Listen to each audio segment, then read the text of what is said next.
stands, one nation, under God, indivisible, with liberty and justice for all.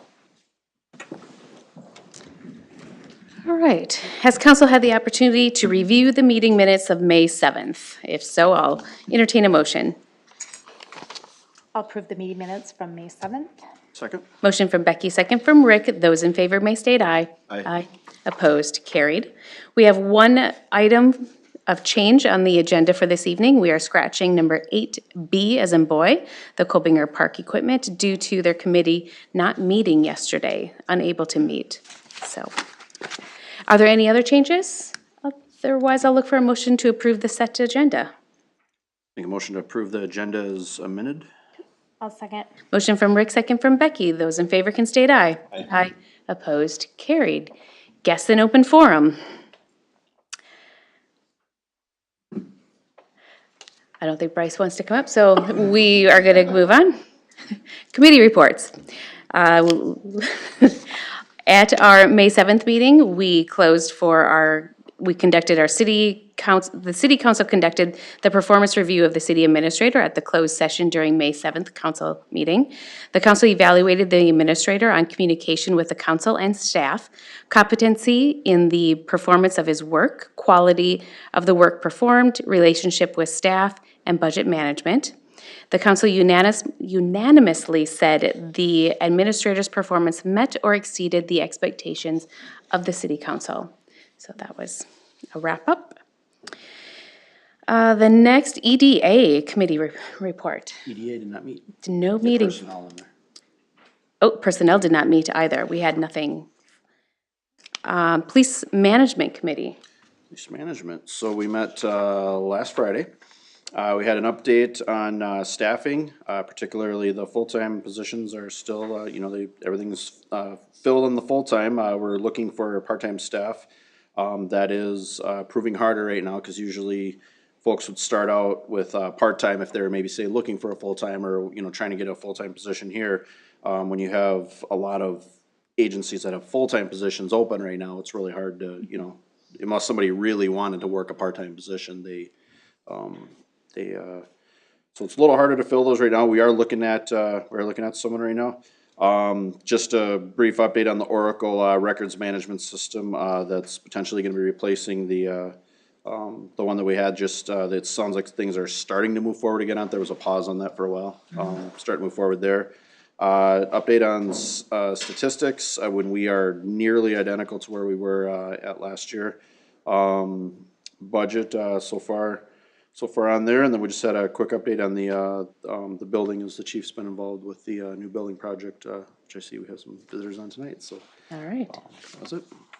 How about Excel advisory? Excel advisory met the same day, and it was mainly a update. We had our new be the replacement for Mark, and I am gonna not remember her name. Michelle Schmitz. The other Michelle, yep. Hey, there we go. So this was her first meeting there, and it was just a trading of some information there. Perfect. Fire board met last evening, and we discussed a lot of the 2025 budget protocols, being that we have Redpath as our new accounting. So we kind of laid out what our expectations were for going into June and July. We have our joint session with the township, and that has been scheduled for July 15th. And then we discussed and approved some concrete work around the building. There's a couple of areas where weather has dilapidated a couple of the concrete areas, so we're gonna go ahead and refix those. So that was about it. How about the planning commission? Planning Commission, we met last night. We have item 8D on our agenda tonight, so we'll save discussion for that. And then we had another pretty long zoning code presentation. That the heavy work is getting through that right now, so it'll start to we'll start to see some of the more rough finished product. So June 15th at Freedom Days, they are going to be, we're going to have representation there from MSA to present that to the public. It'll just be there, probably part of at the city booth. lots of, it's more informational, so people can just kind of stop in as they have time there. Last night's discussion was on commercial district specifically, so yeah, lot of discussion. It was good stuff. All right. Do we miss any committees? All right. Move into board, committee, and consultant reports. First quarter 2024 financials. Mr. Ebensteiner. Thank you, Mayor, Council. I'm here to give a snapshot of the first quarter of the general, special revenue, and enterprise funds. So jumping right in, general fund revenues, tax revenues at 0% through March. So these are expected. Just a reminder, those flow through the county and to the city. So we expect 35% will come in June, 15% in July, and the remainder this fall, November, December. And then another revenue item to note in general fund, interest revenue is at 68% of budget. So reflective of the interest rate environment on our investments. On the expenditure side, 25% through the year, we're at 19.79% through the expenditure budget. And this does include some of those one-time expenses, property and casualty and workers' comp are paid in the first quarter. Moving on to the EDA fund, revenues are largely tied to property tax revenues, so those have similar constraints to the general fund on timing. One other revenue item to note, we did receive the $150,000 Rockefeller Philanthropy Grant, which was unplanned. That was related to the incubator project. And then expenditures are favorable at 16% through 25% of the year. Community Center Fund, similar, a good portion of their revenues, about little under half are tied to property taxes, so similar constraints. User fees and other revenues at the community center at 25.26% of budget, which is favorable and it reflects the strong membership numbers. And expenditures for the community center fund are at 23.46% through March, so in line with expectations. Golf course fund, item to note, once again, no operating tax levy for 2024. Revenues are ahead of 2023 year-to-date, currently at $593,000 at the end of the first quarter. Really the 2024, we had some good weather. User fees and membership revenues were pretty strong in the first quarter, so great to see there. And expenditures, once again, that property and casualty and workers' comp, those were paid in the first quarter, more of one-time expenditures throughout the year. So there on the expenditure side, we're at 17.59% of budget. So we're showing about a $52,000 income for quarter one. Water fund revenues are consistent with typical first quarter water use, just slightly ahead of 2023. And expenditures are at right around 16% of the total year budget. And wastewater, domestic wastewater fund revenues, consistent with the typical first quarter sewer volume, slightly ahead of 2023. And as a reminder, sewer does tend to be more consistent, so we are just under 24% through March.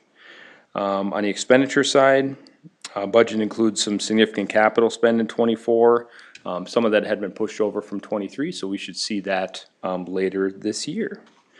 And to wrap it up, industrial wastewater revenues are tracking as expected. Revenues are just under 23% and expenses at 21% of budget. Budget and Finance Committee had reviewed at the last meeting and no action, but can answer any questions.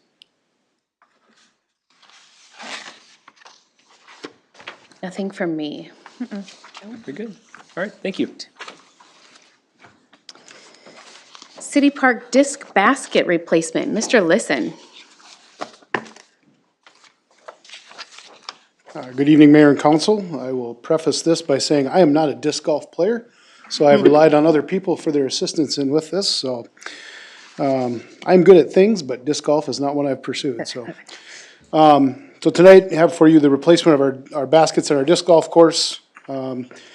We have a person that plays at our course quite often that did come to a Park and Rec Commission meeting a little over a year ago.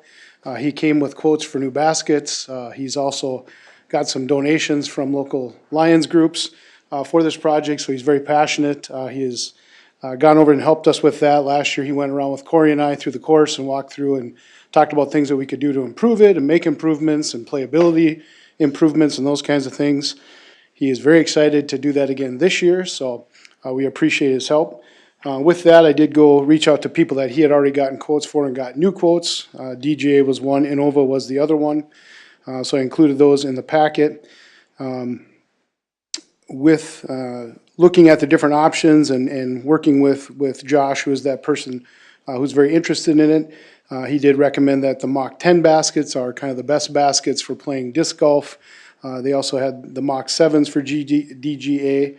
And then we looked at Innova. They're a little bit lower in price, but he did state that other courses in the area that have those are seeing some issues with them. So that's just some feedback that he gave when we were putting this together. We did discuss the replacement project with the Park and Rec Commission. They did recommend that it go to council for consideration. We did have money allocated in our CIP this year for this replacement, so we had $12,000 budgeted for that. So along with the $5,000 that was given by the Becker Lions and the $2,000 from the Clear Lake Lions, we have plenty of money in our fund to cover the cost. With that, I would look for a motion and a second tonight to approve this resolution to authorize staff to replace the disc golf baskets at City Park with the Mach 10 baskets from DGA, utilizing first the donated funds and then covering the balance due with our budgeted funds for our CIP. And with that, I can answer any questions. And one note too, we would, when we take and remove these, so city staff will do the installation of the new ones, we'll remove the old ones. As we've kind of built out Snuffy's Landing, we'll look and see if there's some of the baskets that are still in decent shape, decent enough to reuse. We'd look to maybe add a couple of holes out at Snuffy's Landing as another amenity at that site. So try to repurpose some that are still in better shape. So probably not a full 18-hole course, but we'll see what staff design. Got some cool side hills, so maybe we can do a little switchback and up and down. We'll see how it goes. Put one right by the river in case you overthrow, you're in trouble. Probably won't do that. I do that enough in golf. I can imagine if I do. I'm very pleased to see that we had an individual passionate enough that they partnered with the Oh, city me too.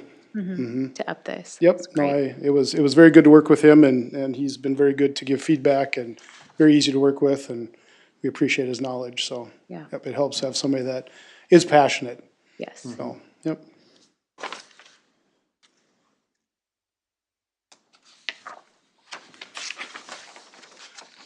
I'll make a motion to approve resolution 2446, authorizing staff to replace the disc golf baskets at City Park with the Mach 10 baskets from DGA, utilizing the $7,000 in donated funds and the remaining balance to be paid from the 2024 CIP. I'll second. Motion from Rick, second from Becky. Any other discussion? Hearing none, those in favor may state aye. Aye. Opposed? Carried. Thank you. Thank you. Drum roll, please, for Chapter 11 edits. Mr. Sanders. It's a standing item. Maybe that's why Councilman Hendrickson said, I'll save that, so. Thank you, Mayor. The edit that we have tonight to Chapter 11 that's coming forward relates to our private road prohibition. So if you recall a few years ago, we'd updated the code to prohibit private roads citywide. The intent behind that was to ensure that residential properties and commercial properties don't daisy chain a driveway and access each individual lot off of just a driveway. There are other issues that get into these private roads when it comes to utilities and other things of that nature, which have caused a number of issues in the city. So it was a good decision to move away from that and just require public roads. The only issue with that is for industrial properties, it tends to inhibit their ability to develop the sites on a larger scale. So if you have a really large project, for example, a data center, or a major manufacturer or something, they have a lot of internal systems that they need to be able to use. So by nature of just blanketing a prohibition on private roads, now you tell them, well, you can't have a private road system, you have to do it all public, which just is prohibitive. So the language that we've put in is really just robustly updating the definition. So it would prohibit the public roads that are the same as we always have in commercial industrial, but it would allow for, or commercial and residential, excuse me, and it would allow for it in I-1, I-2, and I-3.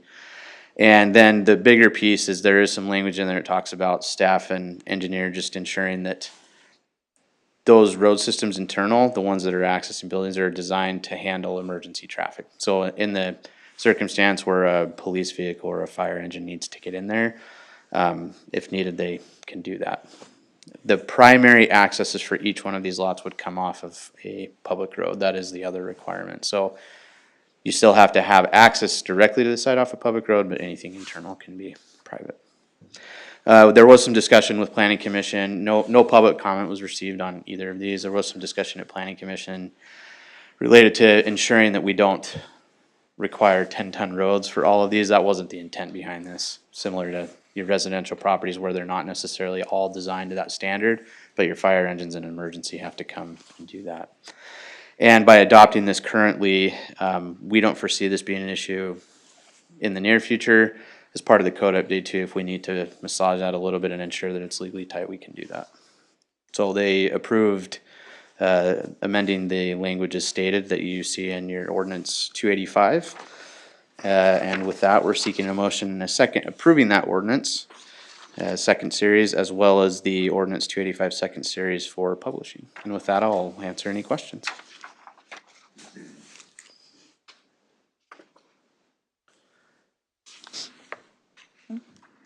I'll make a motion approving ordinance 285 second series, an ordinance amending section 1102 and 1121 subdivision 2 and 1175 subdivision 5B of chapter 11 land use regulations of the city of Becker Code.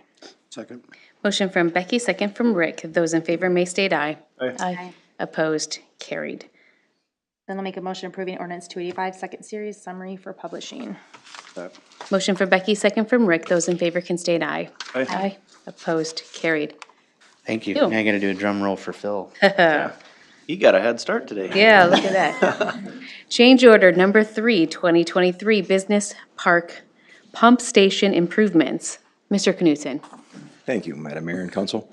I needed the head start. I'm getting old and get winded quickly, so. Do you need a chair? There was one here earlier, so maybe I could move the podium a little bit. In front of you tonight, we do have a change order, number 3 for the pump station project, as the mayor had mentioned. Project number 3, just to kind of refresh everybody's memory, it takes a force main from Energy Drive to the new Business Park pump station and carries it all the way to the wastewater treatment plant. This change order revolves around Sherburne Avenue and the connection for a structure in the road. It's basically the manhole is a depth of about 30 feet in the ground. Okay, with the recent acquisition of property for Elk River Technology and Microsoft, we're not sure when or if any of those properties are going to develop or would start sending sanitary sewer our way. But we know if that does happen, we're going to need to probably increase some capacity at some point in time. So we looked at the opportunity. We've been wrestling with this for several months on what we should do or could do or what would be the best format. And with that structure being so deep and in the center of a road that's going to be repaved, we thought stubbing another feed line out from that station would be our best bet. So it gets us outside of the road right of way, contains us within the easement that was acquired from Xcel Energy. So should we need future force mains, which are likely if that land develops or the business park builds out, we can feed them into that 24-inch stub that's going to be put in place. So as much for future needs as for construction safety, if you start using that structure and trying to core that structure at that depth with anything in that structure makes it a little bit cumbersome, actually quite cumbersome. So we thought getting this in front of you ahead of time would be sufficient. We've talked about this at Public Works. I think we introduced it late last fall and talked about it over the winter. We weren't sure our best play, knowing what's transpired in the business park. And so we've been wrestling around with this, and this was the most economical way to prepare for a future that's somewhat uncertain. We didn't want to overspend on something and not use it or leave something in the ground that wasn't needed. So we're still trying to be fiscally responsible if we can with the dollars that are given with us. So we felt this was the best solution. It kind of came at the 11th hour. We did reach out to our Public Works folks, Tracy and Mike. refresh them on where we are at. They gave us approval with that because timing is of the essence. So full disclosure, the hole was dug. We started moving forward with a nod there in anticipation that we would have it here. Funding is still from the grant opportunity from the state, so we're covered there. Should something crazy arise from that, we do have adequate dollars in our domestic sewer fund that we could pull from it if we needed to. It's not anticipated that we would need to, though. So tonight, I am looking for a motion on that and can stand for any questions should you have them. I will say Bryce is here with SEH as well, so if you have questions. Technical, yeah, he's your guy, so.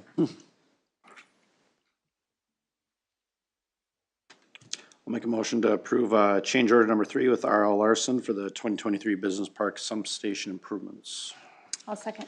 Motion from Rick, second from Becky. Any discussion? Hearing none, those in favor may state aye. Aye. Opposed, carried. Thank you. Thank you. Administrator and staff reports. Approval of supplemental letter agreement with SEH for the 2024 street improvements construction services. Mr. Knutson. Again, thank you, Madam Mayor and Council. Again, before you, we're looking at the construction services agreement.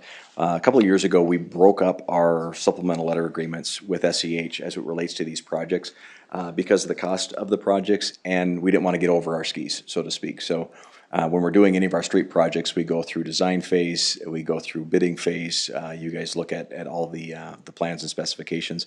So we kind of break these things down, and it's 4 or 5 steps to get it to a completed project.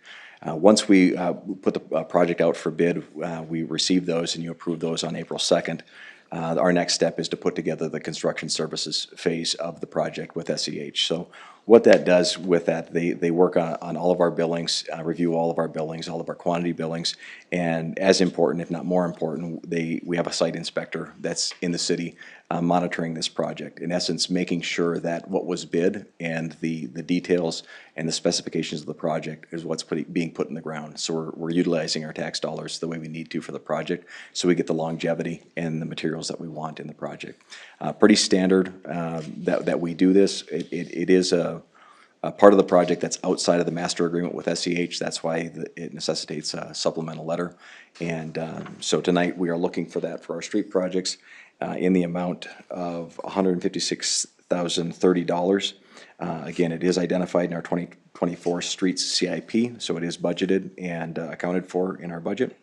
So looking to get a motion in a second to adopt resolution 2448 for that SLA with SEH, and I can stand for any questions should you have them. I'll make a motion to adopt resolution 24-48, approving a supplemental letter agreement with SEH for the 2024 street improvement. Second. Motion from Becky, second from Rick. Those in favor may state aye. Aye. Opposed, carried. Thank you. Thank you. Acceptance of MnDOT's Active Transportation Grant. Mr. LaRude. Mayor Bertram, City Council members, Sherburne County is in the midst of planning for a Sherburne Avenue, CASA 23 reconstruction project beginning in 2025.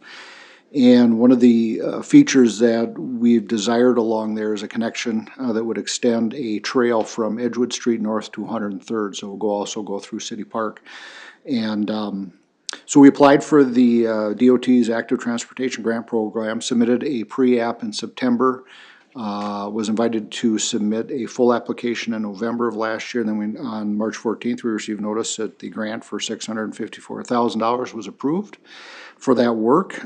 There is no match required. The county will be doing the planning. Engineering and planning is not reimbursable through it, but it'll be done as part of the county's project. So the next step for the city is to accept the grant. There will be a grant agreement coming in the future, but at this point, it's just the city does agree to the grant and we agree to follow the procedures. They were outlined in the attachment that was included in the packet. And then we have our first meeting actually with the county tomorrow to talk about how this gets incorporated. So with that, I would be happy to answer any questions, but we're just requesting a simple motion and second to accept the grant and move forward.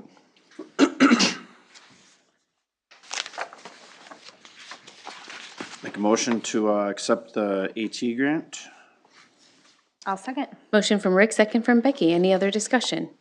Hearing none, those in favor may state aye. Aye. Aye. Opposed, carried.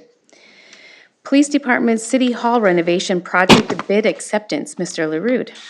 Mayor Bertram, city council members, Becker City Hall was initially constructed in 1980, and the last time any significant work was done in 1996, which created the present City Hall Police Facility. In 28 years since that project, the city has more than doubled in population. In a 2017 facility assessment stated that given the age of the building, systems and some of the building components were near end of life, and the building does not meet current accessibility guidelines in some areas. So we started an evaluation process working with Wold on the adequacy of the facility. We began that in 2021. And these meetings have been detailed on the city website, both council meetings, exec session meetings, and core planning group meetings. And the process had 4 goals: to provide a suitable working space for current city hall, current police department, city hall employees; improve security by removing multiple access points to the building by creating a new central entrance that will serve both the police department and city hall; bring the building up to current accessibility codes; and provide additional space for anticipated midterm needs. Bids for the project were open on May 9th and compared very favorably to the architect's estimate. And I thought now would be a good time if John or Paige wanted to come up and just go through their recommendation. Thank you, Greg. Thank you, Mayor and Council, for having us. So as Greg mentioned, we did have a bid opening about a week and a half ago now, and there was a lot of interest. We were very happy with the turnout. A good amount of contractors did come out and submit bids. The low bid on that, that you'll see on the recommendation letter that we sent, was Apex Construction out of Mankato. We did confirm with them after the bid opening that their bid numbers were accurate and they can stand by them. They're very excited to start the project with the city, if that is the decision that's made here tonight. The bids came in very favorable. They were all very tight, so that tells us that, you know, it should be expected that everybody understands the project, and that we should get a good construction out of this. Base bid came in under budget, so we were able to recommend approving all 3 bid alternates, which, if you'll remember, includes a re-roof of the existing facility, an extension of the police garage, and some generator work as well. So we're able to recommend approving all 3 of those alternates, and still coming in under the original budget that was set for the project. So with Apex, with their generator bid at 50,000, you did double back that they understood the project. Your estimate was more than double that, and did they just low bid it to try and get it, or is? Well, so bid alternates are always very tricky, and it kind of comes down to the overhead and profit that they want to attach onto that. So if you look at the alternate numbers that were submitted kind of by everyone, there is a big range there. And yep, we were able to confirm with them that they stand by that number. They understood what the project, they didn't Yes. misunderstand. Correct. And then, I was gonna ask you too, one of the other construction, I won't list who they are, I guess, but, it says you had the criteria Minnesota responsible contractor, they were actually a no. What does that mean when you say they're a Minnesota responsible contractor? Do you want to speak to that a little bit, John? Yeah, thanks. Mayor and council, a number of years back, the legislature put another provision on the public bid law, which means that all contractors have to certify that they're a Minnesota responsible contractor. So it's a particular affidavit that they have to provide in the bid documents that we have to verify that they have. And it's just a state statute that they have to provide that. Most contractors are familiar with that statute requirement and include that. We have an actual form in the bid documents that they have to fill out and submit with their bid. And it just appears that this one contractor didn't follow through and do that. Whether or not that's an issue for them or not, is probably not material at this point, because our low bid contractor did provide that form. And it's another checkbox that we have to go through to meet the statutory requirements for bidding. Okay, I'm just curious. Thank you.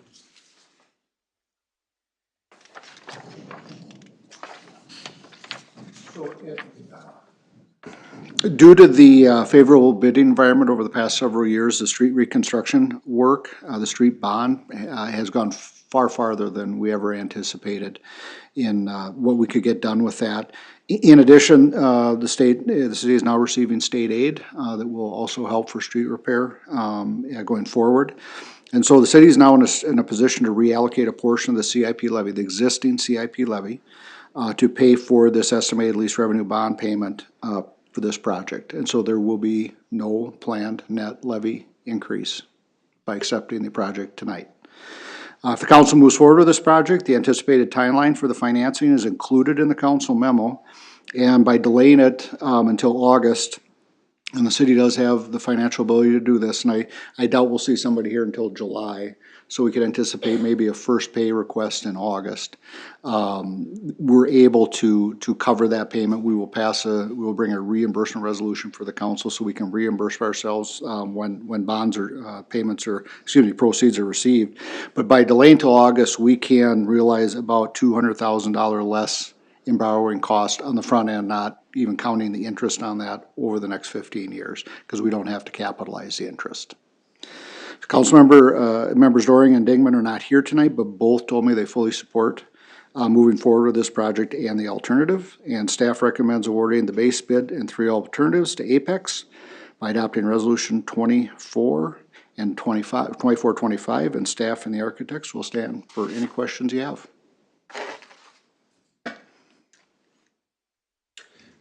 Just a comment. I mean, we've been working on this for several years now, and even going back to 2017 work the first go around, but, my only regret is maybe that we didn't do it sooner, just, as we look at the needs, it's definitely a needs thing. It's a good project. I think we're using the funds very well, and, I'm happy to support it. Yeah, society's needs have changed in 44 years. I mean, that's how old this building is, and we've bandaged most of the items that we could here, and it's time now that we need to take care of the building, and we need to make sure that our police officers, our police department is adequate to what the state recommends and advises, and that we safeguard any and all of that data and give them the tools that they need as well. So, yeah, this has been a long time, we started in 2017. 2022 is really when we kind of kicked it off. We did a lot of forecasting, and the city has on their website a link that you had stated, has everything on there. And I encourage people to go there as their source of truth as they kind of start to hear and see as this project starts to become visual to the community. So utilize that, and just remember, there's no levy increase to this. We've reviewed all of the numbers critically, and it came in underneath the architecture's estimate. So there's a lot of things in favor at the moment, and I feel comfortable moving it forward.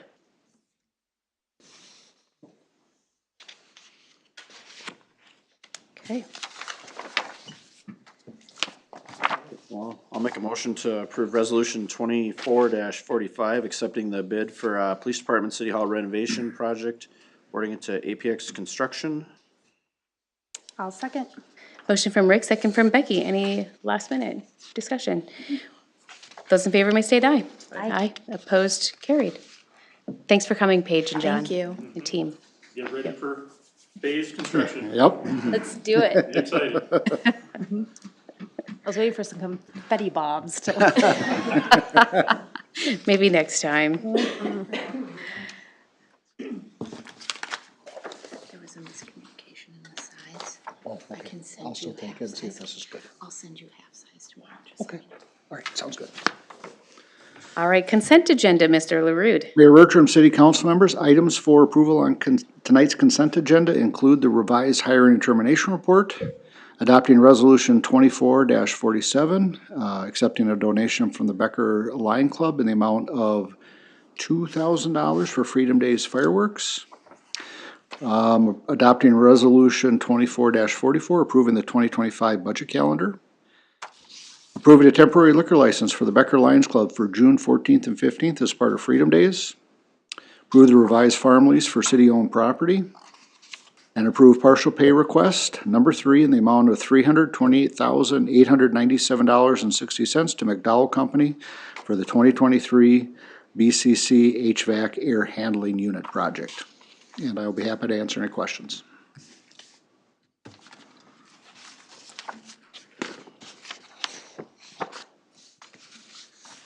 I'll make a motion to accept the consent. Second. Motion from Becky, second from Rick. Those in favor may state aye.